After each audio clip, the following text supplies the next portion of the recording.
दोस्तों नमस्कार। दोस्तों 10 साल बाद जाकर के लोकसभा को नेता प्रतिपक्ष मिला है और वो है राहुल गांधी। दोस्तों 10 साल तक नेता प्रतिपक्ष का जो कुर्सी खाली रहा वो क्यों रहा? क्योंकि दोस्तों हमारे देश में टोटल 543 जो सांसद है उनके 10% यदि कोई पार्टी अगर जीत करके अपना सांसद लाती है तो उसमें से जो भी अपने पार्टी के तरफ से नेता प्रतिपक्ष के तौर पे चुना जाता है। तो वहां पे दोस्तों अभी तक जो है कि किसी पार्टी ने 2014 से 19 तक यानी कि 14 में जो हुआ इलेक्शन उस समय भी कांग्रेस ने अपना टोटल जो सीट लाया था वो 44 सांसद जीत करके आए थे और 2019 में जो इलेक्शन हुआ उसमें 52 ही सांसद जीत कर आए थे। सबसे बड़ी पार्टी जो बीजेपी फुल बहुमत आई थी, उसके बाद कांग्रेस। तो किसी भी पार्टी के पास इतने सांसद नहीं थे जो अपना नेता प्रतिपक्ष वहां बिठा सके। तो इस तरह से दोस्तों हम लोगों ने देखा कि किस तरह से बहुत सारे जो है कि मनमानियां चली। और नेता प्रतिपक्ष होता क्या है? नेता प्रतिपक्ष का जो दोस्तों उनके अंदर में जो प्रधानमंत्री नियुक्तियां करते हैं, जैसे कि सीबीआई चीफ का होता है तो उसमें प्रधानमंत्री और नेता प्रतिपक्ष भी होते हैं। और यहाँ तक कि दोस्तों जो हमारे देश में मुख्य न्यायाधीश का जो नियुक्तियां होती है वहां भी प्रधानमंत्री और साथ में जो कि नेता प्रतिपक्ष होते हैं। तो इस तरह से नेता प्रतिपक्ष को जो है कि बहुत से उनके पावर्स होते हैं। साथ में उनको जो बंगला अलर्ट होता है, जो उनको ट्रांसपोर्ट होता है, सुरक्षा के मामले, एक तरह से देखा जाए तो वो नेता प्रतिपक्ष जो होते हैं वो कैबिनेट का एक हिस्सा होते हैं, जो कैबिनेट मंत्रियों की होती है उस तरह से।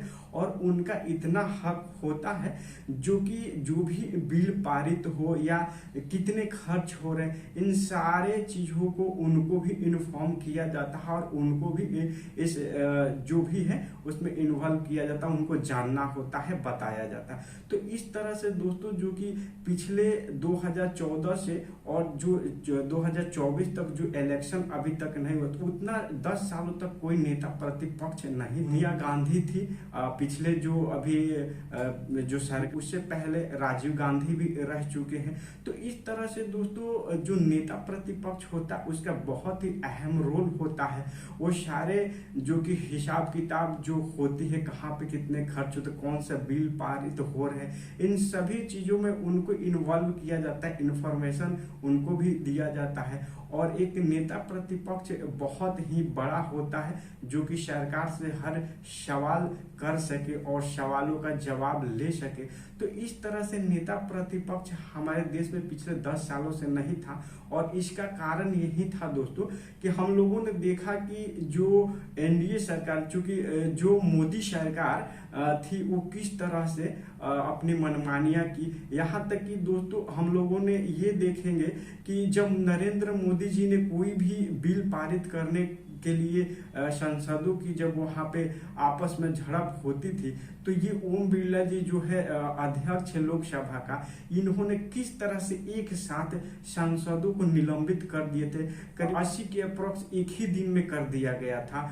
और उसके पहले हम देखेंगे कि टोटल जो 2019 से 24 तक जो सत्र चला था उसमें करीब 150 तक सांसदों को निलंबित कर दिया गया था। इसका कारण ये था दोस्तों कि कहीं ना कहीं जो हमारे लोकसभा में जो सांसद है कहीं ना कहीं कमजोर थे। उनके पास इतनी सांसदों की संख्या नहीं थी कि वो नेता प्रतिपक्ष को बिठा सके और उनसे सवाल कर सके। और जब किसी भी पार्टी को, किसी भी सत्ता दल के पार्टी को इतनी सीटें हो जाती हैं तो वो ऑब्वियसली मनमर्जी तो करते ही करते हैं। तो इस तरह से हम लोगों ने देखा किस तरह से जो 14 से लेकर के 19 तक सरकारें चलाई गई, अब उस तरह से नहीं चलेगा दोस्तों। क्योंकि इस समय हम लोगों ने देखा कि राहुल गांधी को किस तरह से दोस्तों पप्पू बनाया गया मीडिया के अपने तरफ से।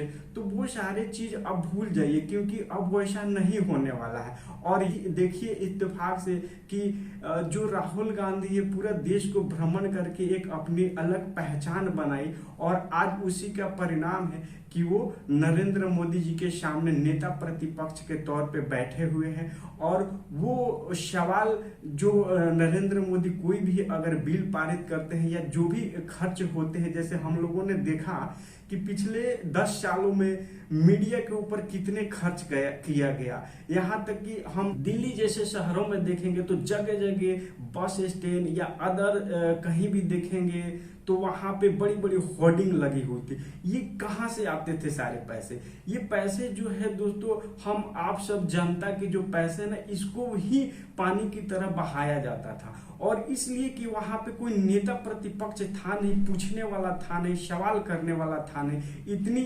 सांसद नहीं थे कि उनसे सवाल कर सके। अगर कर भी सके तो किस तरह की रवैया थी ओम बिरला जी, उन सबको कोई ना कोई इफेक्ट लगा करके उनको सस्पेंड कर देते थे। तो इस तरह से हम लोगों ने देखा, और वो अब नहीं होने वाला है, क्योंकि जो विपक्ष है एक बहुत विशाल विपक्ष उनके सामने खड़ी है। और यहाँ तक कि जो एनडीए सरकार चली, पहले वो मोदी सरकार के नाम से चलती थी, अब वो सरकार नहीं रही, क्योंकि अब ये खुद एनडीए के नाम से चले, क्योंकि इसमें बीजेपी का 240 है और बाकी उनके घटक दल के जितने भी सांसद है वो जुड़े हुए हैं।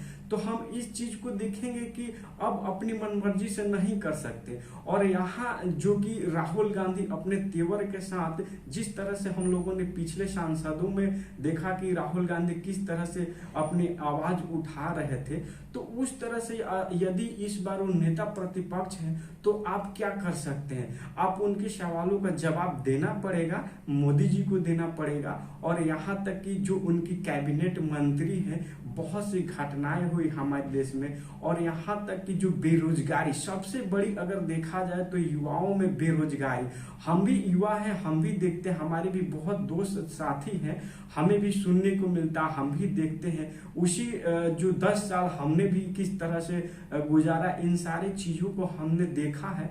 तो दोस्तों ये कहीं ना कहीं तो अब जाकर के इन जो 10 सालों में बहुत से हम लोगों ने सुना है कि घोटालेबाजी हुई है, या फिर हम लोग देखते हैं कहीं ना कहीं जो अडानी के ऊपर इतने सारे जो है कि निजी हाथों में जो सरकारी संपत्तियां है उनको दे दिया गया।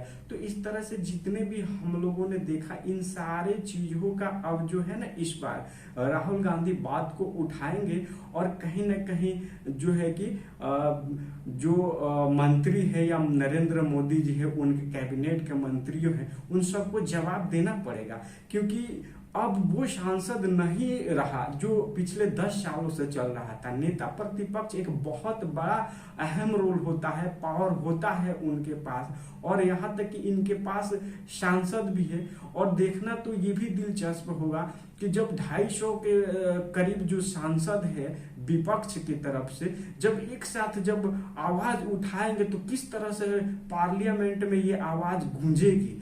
और वहां पे आप किसी भी तरह के मनमानी अगर करना भी चाहते हैं तो आप मनमानी नहीं कर पाएंगे, क्योंकि 250 सांसद कम नहीं होते हैं। और राहुल गांधी जब अपने तेवर के साथ जब ये सारे बातों रखेंगे तो वो नजारा ही कुछ अलग होगा। इस तरह से दोस्तों हमें देखने को मिलेगा।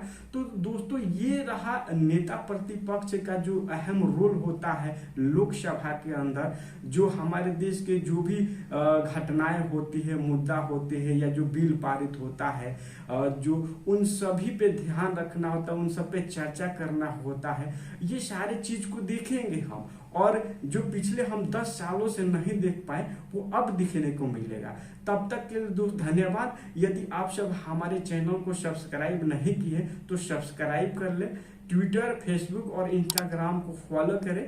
तब तक के लिए दोस्तों थैंक यू, फिर मिलते हैं।